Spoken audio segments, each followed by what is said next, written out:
Bismillahirrahmanirrahim. Assalamualaikum warahmatullahi wabarakatuh. Hamdan wa syukranillah, amma ba'du. Puji syukur kehadirat Allah Subhanahu wa taala.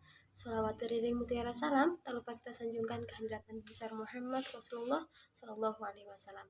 Baiklah, pada video kali ini saya akan menjawab pertanyaan ataupun soal-soal yang ada dalam pertemuan ke-13 mata kuliah Kapitas Rekta yang diampu oleh Ibu Eka Suci Indriasari MPD. Baiklah, langsung saja ke soal yang pertama, yaitu apa yang Anda pahami mengenai pendidikan karakter. Jadi, karakter ini adalah suatu penanaman nilai-nilai kepada seseorang yang mendorong seseorang tersebut untuk melakukan kebiasaan-kebiasaan yang baik dan berakhlakul karimah dalam kehidupan sehari-hari. Seperti sopan santun, rajin, kemudian ramah, jujur, bertanggung jawab, religius, dan lain sebagainya. Jadi pendidikan karakter adalah suatu pendidikan yang mengarahkan seseorang untuk menjadi lebih baik lagi, untuk memiliki akhlak yang mulia sesuai dengan anjuran dan juga ketentuan-ketentuan dalam Al-Quran dan Al-Hadis. Baik, selanjutnya yaitu soal kedua.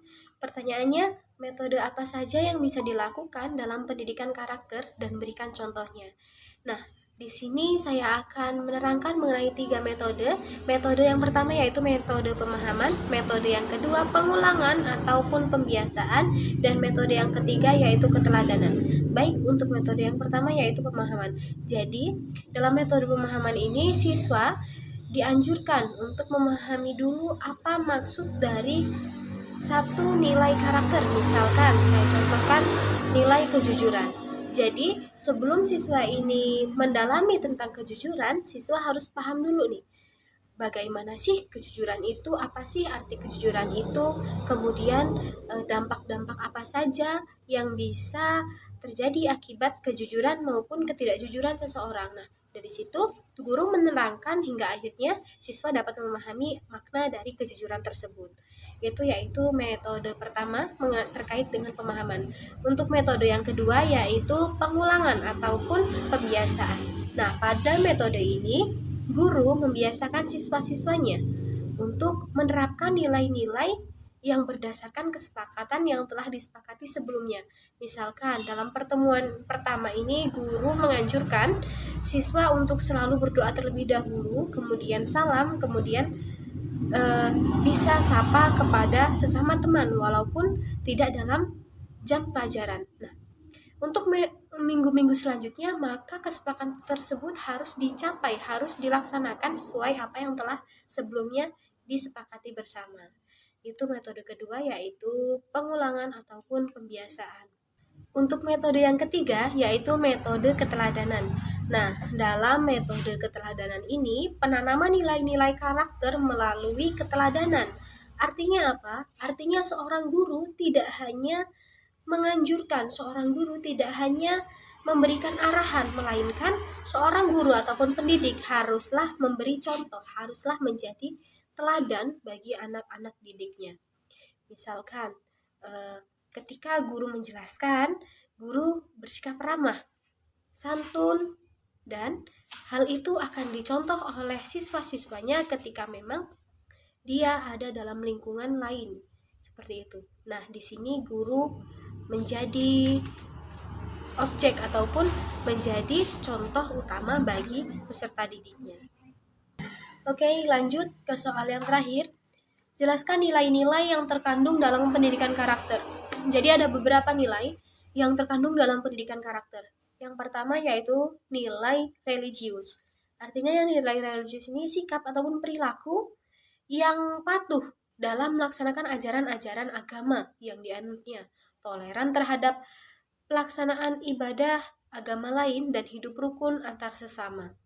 Kemudian yang kedua yaitu jujur. Nah, perilaku jujur ini berdasarkan upaya untuk menjadikan dirinya sebagai orang yang selalu dapat dipercaya oleh orang lain. Kemudian yang ketiga yaitu toleransi, di mana toleransi ini merupakan sikap ataupun tindakan yang menghargai perbedaan, baik itu agama, suku, etnis, budaya, dan lain sebagainya. Kemudian yang keempat yaitu disiplin, artinya suatu tindakan yang menunjukkan bahwa perilaku seseorang itu dapat tertib sesuai pada aturan yang ada. Kemudian Yang kelima yaitu bekerja keras. Nah, bekerja keras di sini merupakan perilaku yang menunjukkan bahwa seseorang mampu untuk sungguh-sungguh melaksanakan tugasnya dengan baik.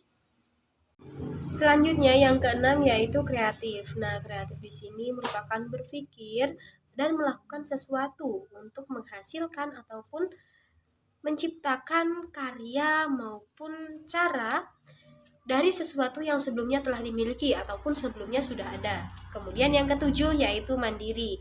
Nah, sikap mandiri ini merupakan sikap ataupun perilaku yang tidak menggantungkan dirinya pada orang lain. Artinya di sini dia dapat menyelesaikan tugasnya, kewajibannya dengan dirinya sendiri. Kemudian yang ke-8 yaitu demokratis. Nah, demokratis ini merupakan cara berpikir ataupun sikap dan tindak laku yang dilakukan seseorang yang memiliki hak dan kewajiban pada dirinya dan dia sadar akan hal itu. Kemudian yang ke-9 yaitu rasa ingin tahu, di mana ini juga merupakan sikap ataupun tindakan yang dilakukan seseorang untuk mengupayakan dirinya mengetahui lebih jelas, mengetahui lebih dalam tentang suatu hal yang dipelajarinya, baik itu dari dia yang lihat maupun dari yang ia dengar. Kemudian yang ke-10 yaitu semangat kebangsaan. Nah, semangat kebangsaan di sini merupakan cara berpikir ataupun bertindak dan berwawasan yang menempatkan kepentingan bangsa dan negara di atas kepentingan dirinya dan juga kelompok. Kemudian yang ke-11 yaitu cinta tanah air, di mana di sini merupakan cara ataupun cara berpikir maupun cara bersikap yang menunjukkan seseorang itu cinta akan tanah airnya, kesetiaan kepada tanah airnya, kepeduliannya terhadap tanah airnya, dan juga lingkungan fisik, sosial, budaya, ekonomi, dan juga politik bangsanya. Yang ke-12 yaitu menghargai prestasi. Nah, sikap menghargai prestasi ini merupakan tindakan yang mendorong diri seseorang untuk menghasilkan sesuatu yang berguna bagi masyarakat, bagi lingkungan, dan itu diakui serta mendapat penghormatan ataupun penilaian dari orang lain.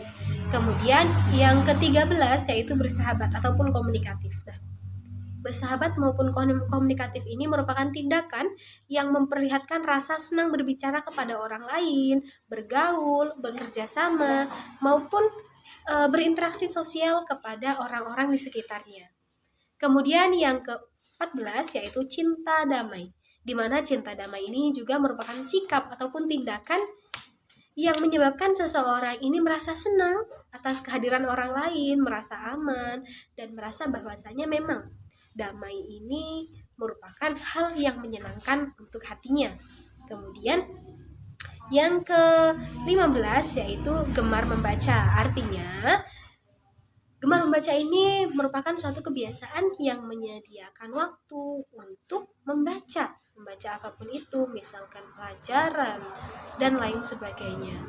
Kemudian yang ke-16 ada sikap peduli lingkungan, di mana sikap peduli lingkungan ini merupakan upaya untuk menjaga maupun mencegah kerusakan-kerusakan pada lingkungan. Kemudian hal ini juga mengupayakan untuk memperbaiki kerusakan-kerusakan yang memang telah terjadi. Kemudian yang berikutnya yaitu peduli sosial. Nah, sikap peduli sosial ini merupakan sikap maupun tindakan yang selalu ingin memberikan bantuan kepada sesama, kepada orang lain dan juga masyarakat yang memang membutuhkan. Kemudian yang berikutnya yaitu tanggung jawab. Nah, perilaku tanggung jawab ini merupakan tugas dan kewajiban, di mana seseorang jika memiliki tanggung jawab, maka orang tersebut harus melakukan terhadap dirinya sendiri, lingkungan, masyarakat, dan juga negara. Tadi beberapa pertanyaan, 3 pertanyaan dari pertemuan ke-13 yang telah saya jawab. Kurang dan lebihnya saya mohon maaf. Saya akhiri, Allahumma waffiq ila aqwamit thoriq. Wassalamualaikum warahmatullahi wabarakatuh.